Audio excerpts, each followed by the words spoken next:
देवरा काली घोड़ी की सवारी करने का शौकीन था। मेरी घोड़ी भी काली थी। रोज कहता, बॉबी आपकी घोड़ी पर कब सवारी करूंगा। मैं बच्चा समझकर चुप कर जाती और शर्म के मारे उससे पूछना चाहती, मगर एक रात इमरजेंसी बन गई। देवरा को बोला तो कहने लगा, भाभी पहले काली घोड़ी। उसी रात मेरे होश उड़ गए। जिसे बच्चा समझ बैठी थी, वो मैं अपने देवरा के मुंह से ऐसी बात सुनकर हैरान रह गई। वो मुश्किल 16 साल का लड़का मुझे ऐसी फरमाइश करेगा, मेरे तो वो गमान में नहीं था। मेरा देवरा मुझे सवालिया नजरों से देखा जा रहा था। उसे मुझे जवाब चाहिए था और मुझे तो उसकी बात ही परेशान कर गई थी। मैं क्या जवाब देती। मैंने उसे नजरअंदाज करके बात बदल दी और शुक्र किया कि घर में किसी और ने इसकी कोई बात नहीं सुनी, वरना उसकी हैर न होती। मगर वो ढीठ बना रहा और कुछ दिन बाद फिर से मेरे सामने वही फरमाइश करने लगा। भाभी, मुझे हमेशा से काली घोड़ी की सवारी करने का शौक है। आप मुझे अपनी घोड़ी पर बैठने का एक मौका तो दें, मैं आपको खुश कर दूंगा। वो बाकायदा मिन्नत पर उतर आया था। उसकी बात पर मुझे शदीद झटका लगा। शौक था वो भी हमेशा से, मुझे खुश कर देगा। मुझे उसकी बातें बड़ी अजीब लगी थी। मैंने उससे फिर भी लिहाज से बात की। क्या मतलब, तुम कब से ये सब कर रहे हो? मैंने कुछ घबरा कर सवाल किया। अभी उसकी उम्र ही क्या थी कि वो ऐसे शाख पालने लगा था। मैं जानती थी घर वालों से किसी को पता चल जाती तो क़यामत ही बर्पा हो जाती। कोई भी उसके शौक से वाकिफ नहीं था, क्योंकि सब उसे अभी तक बच्चा ही समझते थे और लाड प्यार से उसे रखते थे। उसे पढ़ाई की तरफ ही तवज्जो देनी चाहिए थी। वो था कि ना जाने किस किस के समराह लड़कों में बैठने लगा। तुम जानते हो, अगर कभी किसी को तुम्हारे शौक के बारे में पता चला तो तुम्हारी हैर नहीं होगी। तुम्हें अपनी पढ़ाई पर तवज्जो देनी चाहिए, अभी तुम्हारी इतनी उम्र नहीं है। मैंने उसे बड़ेपन से समझाना चाहा। मेरे शहर बहुत सख्त मजाज आदमी थे। अगर उन्हें अंदाजा हो जाता कि उनका छोटा भाई पढ़ाई छोड़कर इन कामों में लगा हुआ है, तो उस पर हाथ उठाने से भी गुर्ज न करते। मेरी फिक्र पर बुला परवाही से कंधे उसके कहने लगा, अब आप मुझे जबरदस्ती पर उतार रही हैं भाभी। मेरा वादा है आपसे, आपकी काली घोड़ी पर जरूर बैठूंगा और वो करके दिखाऊंगा कि आप भी हैरान रह जाएंगी। आप मुझे बच्चा ना समझे। मुझे तो लगा था कि आप मेरा साथ देंगे, किसी को पता नहीं चलेगा, बस एक बार की बात है। लेकिन आपने तो मेरी बात का मान तक नहीं रखा। उसने मुझे दिलासा दिया तो इसकी जिद पर मैं मजीद परेशानी में मुबतला होने लगी। ये शौक एक बार पर खत्म नहीं होगा। एक बार जो तुमने पूरा किया तो फिर तुम रोज यही ख्वाहिश करोगे, तो तुम्हारा शौक में बढ़ता चला जाएगा। तुम्हारे भाई को पता चला कि मैंने भी तुम्हारा पूरा साथ दिया है तो मेरा भी गला दबा देगा और तुम्हें भी नहीं छोड़ेगा। मैंने उसे समझाने की कोशिश की, जो कि नाकाम ही रह गई।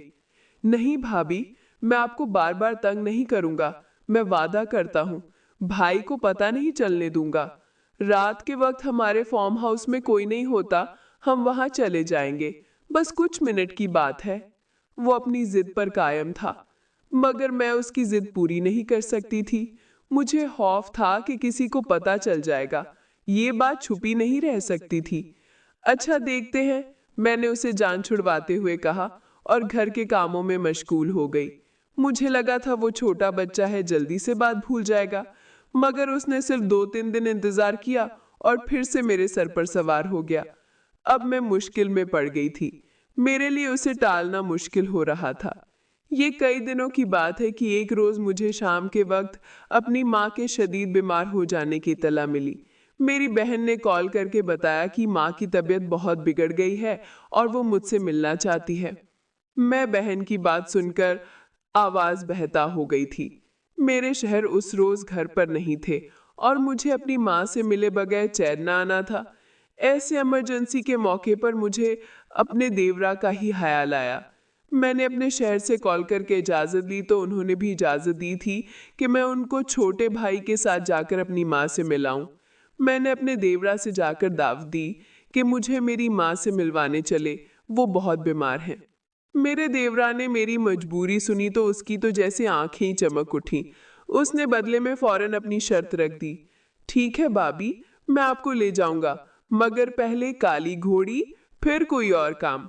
उसने मौका से फायदा उठाते हुए कहा। पहले तो मुझे उसकी बात सुनकर शदीद नागवार सा एहसास हुआ, मगर बच्चा समझकर खामोश रही और कुछ और सोचकर उसकी शर्त मान लेने पर मजबूर हो गई। अगर कोई और मौका होता तो मैं अकेली चली जाती, मगर शाम के वक्त मैं अकेली नहीं जा सकती थी। अगर अकेली चली भी जाती तो मेरे शहर ने बाद में गुस्सा करना था और मेरा अभी ना जाना भी नामुमकिन था। मैंने फौरन हाँ में भर ली। वो मुझे लेकर घर से निकला और अपने घर से कुछ फासले पर बने छोटे से फार्म हाउस पर ले गया। इससे पहले अपना शौक पूरा करता, फिर मुझे मेरी माँ के घर ले जाता। मैं डरी हुई थी कि शाम गली किसी ने हमें यहाँ देख लिया तो मसला खड़ा हो जाएगा। मेरा देवरा जोशीला था। उस रात अपने देवरा की तेज रफ्तारी देखकर मेरे तो होश उड़ गए। जिसे मैं बच्चा समझती रही थी, उसने तो मेरी आंखें खोल दी थी। मेरी जब शादी हुई तो मेरा वो देवरा का लाडला छोटा था। सबको ही वो छोटा बच्चा लगता था। उसके लिए हर वक्त हसीयत और परवाह की जाती थी। मेरे शहर उनके बड़े भाई मेरे छोटे देवरा को हर काम से दूर रखते और सिर्फ पढ़ाई का कहते रहे। मुझे भी वो सिर्फ एक नन्हा सा छोटा बच्चा लगता था। शुरू में तो वो मेरे सामने आने से भी झिझक जाता था। उसकी शर्म को देखते हुए मुझे हंसी आती थी और वो मुझे मुझे भोला भाला लगने लगता था। मगर जब उसके मुझसे उतरी और कुछ दोस्ती हुई तो उसकी बातें मुझे हैरान कर गई। इसके सब शौक और काम बड़ों वाले थे। पढ़ाई से ज्यादा उसकी तवज्जो दूसरे कामों में थी। इतनी सी उम्र में वो लड़कियों के सामने हर वक्त छाइयाँ बिगाड़ता रहता। वो प्यारा भी था, इसलिए सबसे तवज्जो पाकर नहरे में रहता।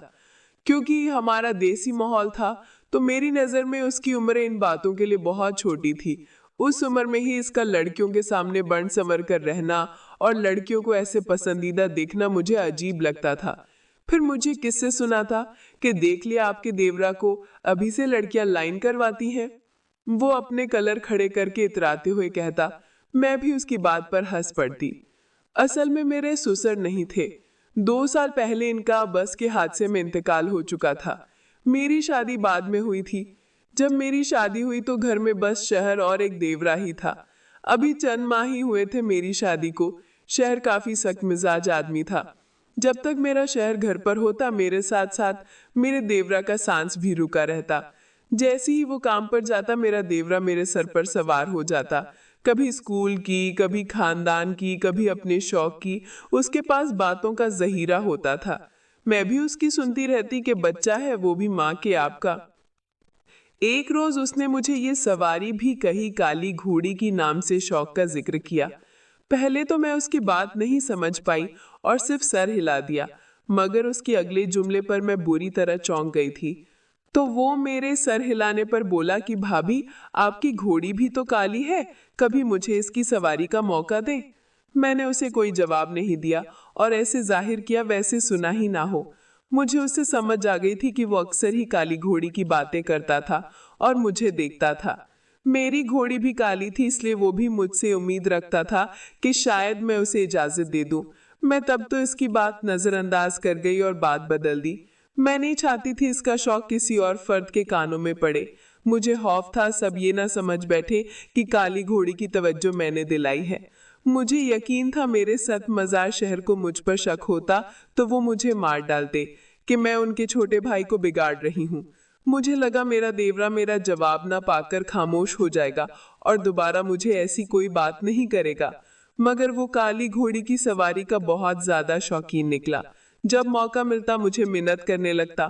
मैं इसे बच्चा समझकर मुस्कुराकर टाल देती। कुछ दिन मजीद गुजरे तो वो जिद पर उतर आया। दिन रात मेरे गेट चकराता और मेरी काली घोड़ी की सवारी के लिए इजाजत तलब करने लगा।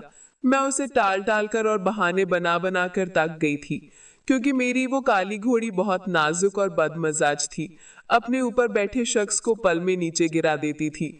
मुझे यही डर लगा रहता कि देवरा को चोट आ गई तो मेरी शामत पक्की है। मगर वो मुझे जिद करके नहीं तक रहा था।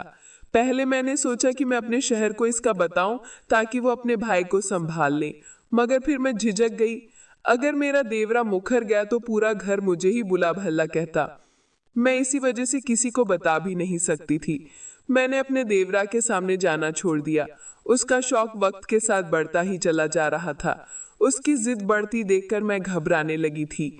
फिर जिस रोज मेरी माँ की तबीयत अचानक बिगड़ने पर मुझे इस देवरा की जरूरत पड़ी, तो उसने मौके से फायदा उठाकर मुझे मेरी जिद मनवा ली।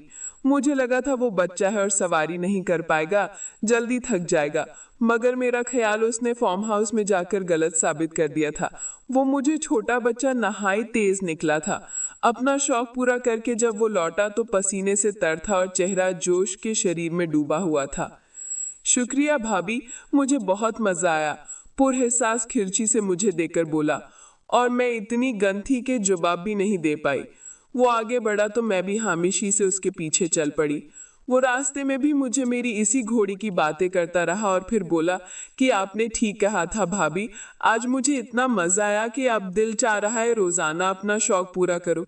आप भाई को मत बताना, तो मैं अक्सर अपना शौक पूरा करता रहूंगा। आप मेरा साथ देंगे ना? वो अचानक बोलते हुए मुझसे वादा लेने लगा। मैंने सर हिला दिया। अब मैं मुतमईन थी। उसे देख चुकी थी कि जितना वो माहिर था कोई नुकसान नहीं कर सकता था। हम जब तक मेरे महके में पहुंचे बहुत रात हो चुकी थी। मैं अपने देवरा को उसके आराम के लिए कमरा दिखाकर खुद अपनी माँ के पास बैठ गई। मेरा देवरा तो इतना थका हुआ था कि बिस्तर पर गिरते ही सो गया और रात के खाने के लिए भी नहीं उठा। मेरी बहन ने हैरानगी से मुझे बताया तो मैं बात बना गई कि वो सुबह से पढ़ाई करता रहा था, इसलिए अब थक गया है। जबकि खुद मुझे फार्म हाउस में जाने के बाद का मंजर याद आ गया था, जिसकी वजह से मेरा देवरा इतना थक गया था। हमारे फार्म हाउस में घोड़ों के अस्तबल में मौजूद खड़ी मुझे कहेज में तोहफे में मेरे अब्बा ने दी थी, और जब से मैं ब्याह कर आई थी मेरे देवरा की नजर मेरी इस काली घोड़ी पर टिक सी गई थी। अस्तबल के करीब पहुंचकर पुरजोश था मेरी काली घोड़ी पर हाथ फेर रहा था। फिर इसे खोलते हुए उस अस्तबल से निकालकर मैदान में ले गया और इसकी नेकेड डालने लगा। मेरी घोड़ी बहुत अच्छी थी। मेरी नजर में इस जैसा नाउम्र